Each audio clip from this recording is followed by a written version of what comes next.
Hi, it's Hugh Culver. I wanted to share a couple of thoughts about your morning.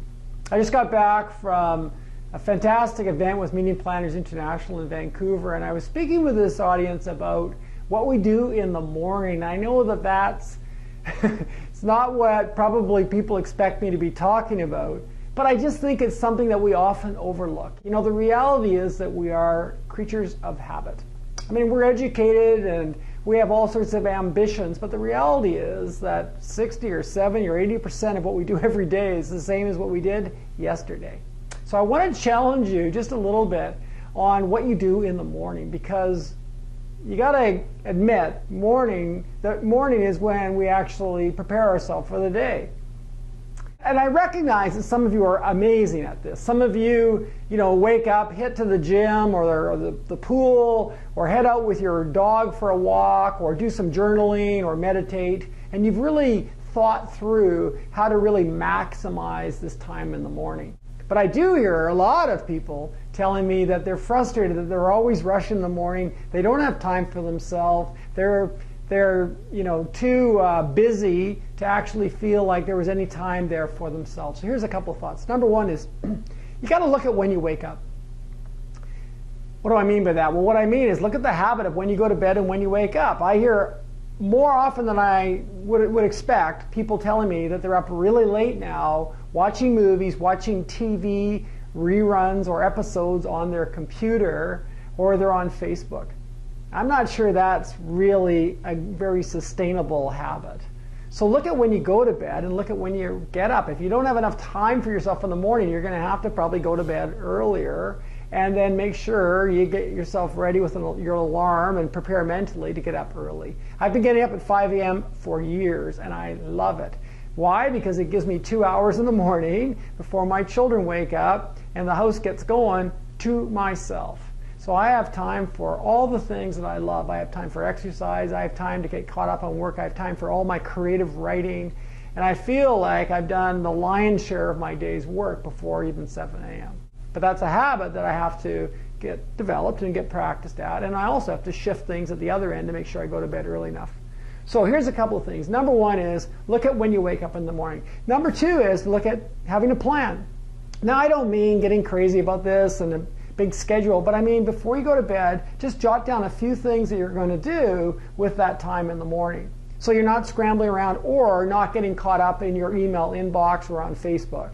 So have a plan. What are a couple things? And I would suggest have something in there for yourself so that you feel good. So something that renews your energy, something that really gets you feeling great for the day. So for me, I have to have my exercise in the morning. If it's walking with my dog, that's great. Or if it's going for a run or a paddle, perfect. But I have to have my exercise. So have something on that note for yourself. Secondly, have something that you feel is an achievement, which may be that meditation or journaling. It may be that reading that you wanted to get done. In my case, it's creative writing. So it's writing a blog or an article or maybe even a proposal, but it's something that I feel like I couldn't have got that done at any other time in the day. I needed that morning creative time to do it. So have something personal, have something that's an achievement.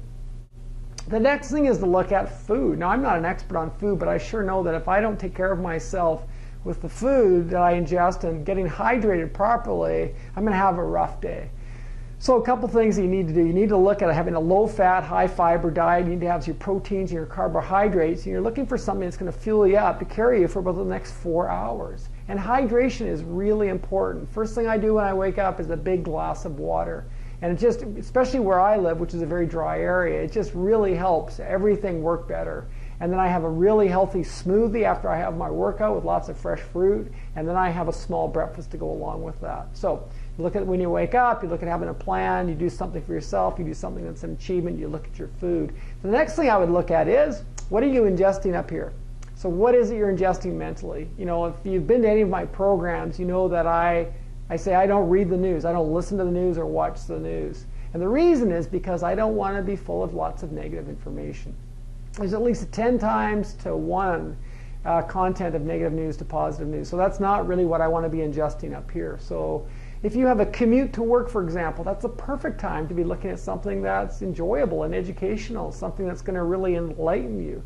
So go and look at some of these fantastic podcasts on iTunes or on TED.com or CBC, or there's fantastic stuff that you can subscribe to that's free, and download that before you hit in your car and commute. That's a huge amount of time, your commuting time. So whether it's 30 minutes or an hour, you just simply plug in your podcast, listen to it as you drive, and get yourself a little bit entertained, a little bit of educated. The last thing I want to talk about is intention. So I am really big on this. Don't wait to see what happens at work. Have an intention for what work will be like. So if you work at an office or a home office, it doesn't matter, it's the same thing. Before you step up to that desk, have a clear intention of how the day will unfold. It's amazing how this happens.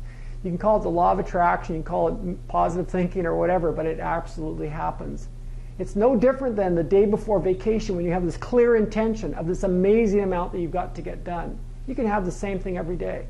The last thing you do before you walk up to the desk is have a clear intention. This is the kind of day that I'm going to have. There's nothing I love better than actually starting my official day at my desk and feeling like I've had a great preparation up till that point. I've had achievements. I've had great time with my family. I've had time for myself personally. And now I'm ready to rock. Okay, I hope you took at least one thing away from that. Have a great morning.